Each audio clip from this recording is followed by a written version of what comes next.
Hey, welcome back. So here's a really important look at how to trade around interest rate hikes and other hot market news when you are approaching future stocks or options.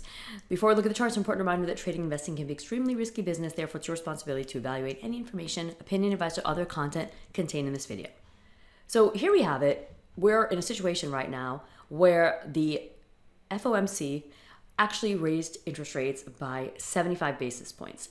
Now, whether you're seeing this lesson right around the time this is happening or you're seeing around other market moving news, this is a really important tip that my dad gave me that reminded me about how to handle the market action. All right, so taking our case study of this June 2022 rate hike, you can see that I have marked this chart of the current front month of the E-mini S&P 500 futures.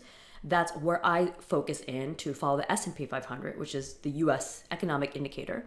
And you can see that the day, June 15th here, which the session just closed and now we're into the overnight, that's this little green stuff here, we had the 75 basis points rate hike.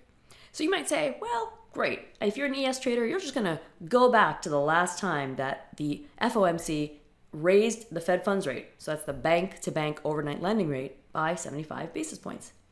But let me show you. If you did that, you would not have data to pull because the last time there was a 75 basis point interest rate hike was in 1994, and the E-mini S&P markets opened for trading in 1997, September of 1997. So you can't go back and check on this for the ES. Now with that, let's come back to what is going on in terms of the current most recent rate hike and then previous ones. So again, you could relate this to any sort of economic news, whether it be what's of the time right now, like inflation, or maybe it's around the holidays and it's retail sales or something like that. So what my dad taught me was that when there's good news expected in the market, okay? So good news expected. That's when the whole situation of buying the rumor and selling the news actually can be useful.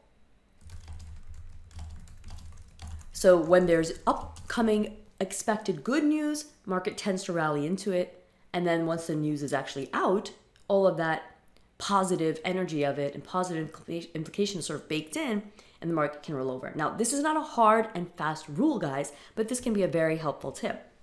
Now, the flip side of that is, what if bad news is expected? So again, in our current case study, what happened was the market was going sideways here, you can see, for days. Then on June 9th, we actually started to see the market roll over after, I believe it was the White House started to release that the inflation data coming out on that Friday was going to be pretty terrible. Then it got exacerbated when we came into this week and the Fed started talking about a 75 basis point hike, when all this time we had been wondering if we're just going to get another 50-point hike in June, right? So this is bad news. So when bad news is expected, you approach it the opposite way. Look to sell the rumor. And again, it's a guideline, it's a tip, it's not a hard and fast rule. And then buy the news. And you can see that this was extremely helpful in the latest action that we had. All this way down was the White House talking, the inflation data coming out, the Fed saying, oh, we're going to do 75 basis points, right? Then the Fed actually made its 75 basis point raise, which was sort of expected by the time the meeting minutes were released. It was a pretty volatile trading session as Chair Powell made his comments, did his press conference, but ultimately we formed a price low with a capital P, which is an element of price action that I detail in my winning price action playbook and in the beginning of most of my courses. So I thought this would be a helpful tip for you. I really want you to consider this when you're assessing what type of news is occurring. Now again, this isn't a hard and fast rule, all right? There are times when the market expects bad news and still keeps falling through it. But by having these guidelines with you, it will make you realize that a lot of what happens when there's market news that's sort of expected and coming is already baked into the price action before that date or time arrives. And that way you're not like selling on the day of the news when it's bad news or buying on the day of the news when it's good news. This works for earnings reports as well. All right, so keep this tip in mind. Remember to follow your charts for the ultimate in what you're going to do with price action. And remember to subscribe, like, follow, and comment down below. Let me know how this video helped you out and what else you'd like to see, and I'll catch you on the inside. You can sign up at the link, get my hot, timely, actionable updates as soon as I publish right to your inbox.